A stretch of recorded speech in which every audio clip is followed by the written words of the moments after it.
Hello students, this is our last video on this module, first module, and this video is about decision making and forward planning, which is a well-known concept, and we know how significant it is for a business which operates in an uncertain environment of future. So coming over to decision making, in its simplest sense, decision making is the act of choosing between two or more courses of action. ഏറ്റവും simple ആയിട്ട് പറഞ്ഞാൽ ഒന്നിൽ കൂടുതൽ course of action ഒന്നിനെ select ചെയ്യുക എന്ന് പറയുന്നതിനെയാണ് നമ്മൾ decision making എന്ന് പറയുന്നത് അല്ലെ. ബി കോമിന് പോണോ ബി എക്കണോമിക്സ് എടുക്കണോ എന്നുള്ളതിനകത്ത് നിന്ന് ബി കോമിനെ നിങ്ങൾ ചൂസ് ചെയ്തു. അപ്പോൾ ഒന്നിൽ കൂടുതൽ ഓൾട്ടർനേറ്റീവ്സിൽ നിന്നും യു ആർ ചൂസിങ് വൺ. അതാണ് സിംപ്ലസ്റ്റ് സെൻസിൽ എന്ത് ഡിസിഷൻ മേക്കിംഗ് എന്ന് പറയുന്നത്. Then, in the wider process of problem solving, decision making involves choosing between possible solutions to a problem. Wider ആയിട്ട് നമ്മൾ പറയുമ്പം അതൊരു പ്രോബ്ലം സോൾവിങ്ങിന്റെ ആസ്പെക്റ്റിലേക്ക് നമ്മൾ അതിനെ ഡിസൈഡ് ചെയ്യുന്ന സമയത്ത് decision making involves choosing between possible solutions to a problem. ഒരു particular problem നമ്മൾ ഫേസ് ചെയ്യുന്നു, അതിന് ഒരുപാട് സൊല്യൂഷൻസ് ഉണ്ട്, and from that we are choosing one solution.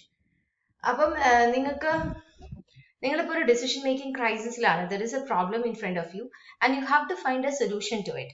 അപ്പൊ ആ സൊല്യൂഷൻ പല രീതിയിലാവാം. ആ പല രീതിയിലുള്ള സൊല്യൂഷൻസിൽ ഒന്ന് നിങ്ങൾ ചൂസ് ചെയ്യുന്നു. Okay, decision can be made through either an intuitive or reasoned process or a combination of them. ഇതെന്താണ് ഇൻറ്റ്യൂഷൻ? ഇൻറ്റ്യൂഷൻ എന്ന് പറയുമ്പം എപ്പോഴും അത് കുറച്ചും കൂടി എന്താ പറയാ, ഒരു സിക്സ്ത് സെൻസ് ആണ് എന്നൊക്കെ പറയുന്നുണ്ടെങ്കിൽ പോലും ശരിക്കും ഇൻറ്റ്യൂഷൻ എന്ന് പറയുന്നത് എന്താണ്? Intuition is actually A combination of past experience and your personal values. It is worth taking your intuition into account because it reflects your learning about life.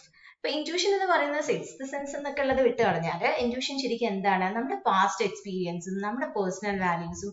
whenever I make a decision, അതിനകത്ത് എൻ്റെ ഒരു intuition ഉണ്ടാവും. what I have learned over the years, what information I have received regarding that, and what is my personal values that I keep up. അപ്പൊ അതിനൊക്കെ ബേസിസിൽ ഞാനൊരു decision എടുക്കുകയാണെങ്കിൽ that means it is intuitive. അതൊരു ഇൻറ്റ്യൂഷന്റെ ബേസിസിലുള്ള decision ആണ്. അപ്പൊ reasoning എന്ന് പറയുന്നത് എന്താണ്? റീസണിങ് പറയുന്നത് പ്യുവർലി സയന്റിഫിക് ആണ്. ഫാക്ട്സ് ആൻഡ് ഫിഗേഴ്സിന്റെ ബേസിസിൽ മാത്രം if you make a decision, then it is reasoning, on the basis of reasoning. It can, however, ignore emotional aspect to the decision. അപ്പൊ റീസണിങ് ആവുന്ന സമയത്ത് അവിടെ ഇമോഷണൽ ആസ്പെക്ടിന് വലിയ ഇമ്പോർട്ടൻസ് ഒന്നും ഉണ്ടാവില്ല. And in particular, issues from the past that may affect the way that the decision is implemented. അപ്പോൾ ഇങ്ങനെ reasoning മാത്രം ഫോക്കസ് ചെയ്യുമ്പോൾ എന്താ വെച്ചാൽ അവിടെ ഇതിന് മുമ്പത്തെ ഡിസിഷൻ, മുമ്പത്തെ കീഴ്വഴക്കങ്ങള്, അതുകൊണ്ടാണ് എപ്പോഴും നമ്മുടെ പ്രാക്ടിക്കൽ സിനാരിയോയിൽ നോക്കിക്കഴിഞ്ഞാലേ ഒരു younger person when he becomes A manager, he just takes decision on the basis of reasoning. Facts and figures വെച്ചിട്ട് മാത്രമാണ് ഡിസിഷൻസ് എടുക്കുക. അവിടെ he will not be bothered about personal values. He will not be bothered about what was the practice that the organization had before. അപ്പോൾ that will be hurting some other sentiments, some people's sentiments ഒക്കെ അത് effect ചെയ്യുന്നുണ്ടാവും. അപ്പൊ അങ്ങനെയൊക്കെ പ്രശ്നങ്ങൾ ഈ റീസണിങ്ങിന് ഉണ്ടാവും. അപ്പോൾ ഏറ്റവും നല്ലത് എന്താണ് decision making? what do you feel?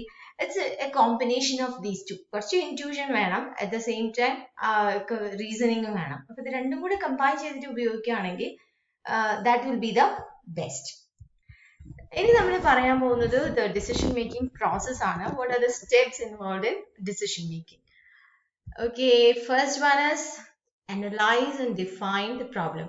നമ്മളൊരു തീരുമാനം എടുക്കണമെങ്കിൽ first of all you should know that there is a situation which calls for making a decision. അല്ലെ, ഒരു പ്രോബ്ലം ഉണ്ടെന്ന് മനസ്സിലായാലല്ലേ അതിനൊരു ഡിസിഷൻ എടുത്ത് സൊല്യൂഷൻ കണ്ടെത്താൻ പറ്റുള്ളൂ. അപ്പൊ അത് ആദ്യം മനസ്സിലാക്കുക എന്നുള്ളതാണ് നമ്മൾ ആദ്യം ചെയ്യേണ്ടത്. ഇപ്പം ഞാൻ എപ്പോഴും കുട്ടികളുടെ അടുത്ത് പറയും, നിങ്ങൾ ഓട്ടോമാറ്റിക്കലി ഈ ഡിഗ്രിയിലേക്ക് വരുന്നതാണ് വെച്ചാൽ 10 കഴിഞ്ഞാൽ പ്ലസ് ടു കഴിഞ്ഞാൽ ഡിഗ്രി. ഇതൊരു ഒഴുക്കാണ്. അവിടെ നിങ്ങൾ നിർത്തി you never understand that there is a point where you have to make a decision. അത് പലപ്പോഴും പലരും മനസ്സിലാക്കാതെയൊക്കെ പോകുന്നു. കാരണം അതൊരു നമ്മുടെ മനസ്സിലുള്ള ഒരു നോഷനാണ്. ഇങ്ങനെ ഒരു പ്രോസസ്സാണ് 10+2+3 പറയുന്ന ഒരു പ്രോസസ്സാണ് എന്നുള്ള രീതിയിലാണ് കാര്യങ്ങൾ പോണത്. So you first process is to analyze and define the problem or opportunity. Okay, once you understand what is the problem, then you have to determine the objective. Okay, yes, we have an issue like this. അതുകൊണ്ട് problem ഉണ്ട്. അപ്പൊ അതിന്റെ objective എന്താണ്? We have to solve it. അത് എങ്ങനെ ആയിരിക്കണം solve ചെയ്യേണ്ടത്? There is an objective. നമുക്കൊരു ലക്ഷ്യമുണ്ട്. ചുമ്മാ ഒന്ന് സോൾവ് ചെയ്താൽ പോരാ. You might be expecting something by solving it. അപ്പൊ നമ്മുടെ ഒബ്ജക്റ്റീവ് എന്താണെന്ന് ഡിറ്റർമിൻ ചെയ്യാണ് second step. So first you have to identify and define a problem. Then you have to define or determine the objective. ലക്ഷ്യങ്ങൾ എന്താണെന്ന് തീരുമാനിക്കണം. Then develop alternatives. So ഈ ഒരു ലക്ഷ്യത്തിൽ എത്തണമെങ്കിൽ what are the ways in which I can reach there? അല്ലേ? അപ്പോൾ ആ വേസ് ഏതാണെന്ന് മനസ്സിലാക്കുന്നതിനെയാണ് ഡെവലപ്പ് ഓൾട്ടർനേറ്റീവ്സ്.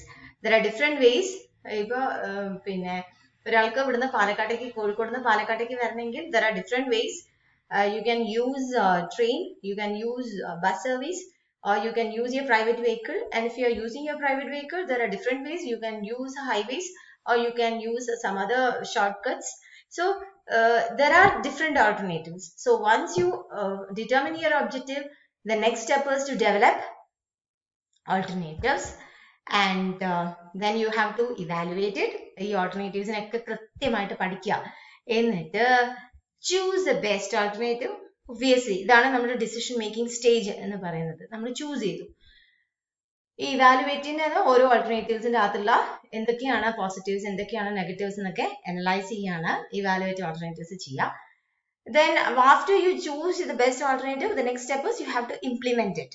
Okay, ഇത് ചെയ്യാം എന്ന് തീരുമാനിച്ചവിടെ ഇരുന്നിട്ട് കാര്യമില്ല. You have to implement it. And the last step is evaluate the results. Once you implement, അവിടെ അങ്ങ് വിടരുത്. വിട്ടു കഴിഞ്ഞാൽ അടുത്ത ഡിസിഷൻ എടുക്കുന്ന സമയത്ത് we may repeat the same mistakes. അപ്പൊ അതിനെന്ത് വേണം? We have to evaluate the result. So these are the decision making steps or process of decision making. You have to define the problem, you have to determine the objective, then you have to develop alternatives which lead to the objective, then you have to evaluate the pros and cons of each alternative, then choose the best one, implement it, and then evaluate it. Okay, hope it is clear. Then regarding the forward planning. Okay, forward planning എന്താണ്? Forward planning means taking into account future circumstances or requirements when you make a plan. Planനെ പറ്റി എപ്പോഴും പറയുന്നത്, you know how important planning is. If you fail to prepare, you prepare to fail. അല്ലേ? അങ്ങനെയാണ് പറയാ. നമ്മൾ plan ചെയ്യാൻ നമ്മൾ മറന്നു കഴിഞ്ഞാൽ, if you do not plan, you are planning to fail എന്നാണ് അതിന്റെ അർത്ഥം. അപ്പോൾ ആ പ്ലാൻ ചെയ്യുന്ന സമയത്ത് ഫ്യൂച്ചറിൽ എന്തൊക്കെ, ചുമ്മാ ഇന്നത്തെ കണ്ടീഷൻസ് വെച്ചിട്ട് ചുമ്മാ അങ്ങ് പ്ലാൻ ചെയ്യാതെ ഫ്യൂച്ചറിൽ എന്തൊക്കെ കണ്ടീഷൻസ് ആണോ വരാൻ പോകുന്നത്, എന്തൊക്കെ റിക്വയർമെന്റ്സ് ആണോ ഉണ്ടാവുക, അതിന്റെ ബേസിസിൽ നമ്മൾ പ്ലാൻ ചെയ്യുമ്പോൾ it becomes forward planning. Futuristic ആണ് നമ്മുടെ പ്ലാൻ. അപ്പം in a business environment, it is a system that is concerned with long-term future of business. So it takes into consideration possibilities of growth and development, as well as uncertainties and other downfalls that could obstruct the business. അപ്പൊ ബിസിനസ്സിനെ സംബന്ധിച്ചിട്ട് എപ്പോഴും എന്താണ്, നമ്മുടെ ഡിസിഷൻസിനൊക്കെ ഒരു long term impact ഉണ്ടാവും. Business എന്ന് പറയുന്നത് ഒരു ഗോയിങ് കൺസേൺ കോൺസെപ്റ്റ് ആണ്. നമ്മൾ അക്കൗണ്ടിങ്ങിൽ പഠിക്കുന്ന പോലെ ഒരു ഗോയിങ് കൺസേൺ കോൺസെപ്റ്റ് ആണ്. We expect the business to continue. അപ്പൊ അവിടെ എന്താ വെച്ചാൽ നമ്മുടെ ഡിസിഷൻസ് ഒക്കെ എന്താണ്, ലോങ് ടേമിലാണ്. അപ്പൊ ഗ്രോത്തും ഡെവലപ്മെന്റും ഒക്കെ നമ്മുടെ കൺസിഡറേഷൻസ് ആണ്. And we know that the future is uncertain. Downfalls ഒക്കെ ഉണ്ടാവാനുള്ള സാധ്യതകൾ ഉണ്ട് എന്നൊക്കെ മനസ്സിലാക്കുന്നുണ്ട്. അതുകൊണ്ട് തന്നെ forward planning is so essential in business planning.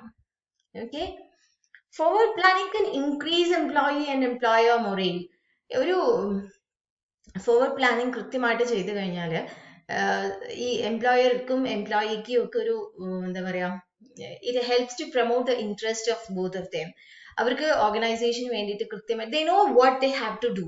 അപ്പൊ നിങ്ങൾക്ക് പിന്നെ നിങ്ങളൊരു ഓർഗനൈസേഷനിൽ അപ്പോയിന്റ് ചെയ്തു, and they are not defining clearly what is your duties, then that is obviously going to create problems.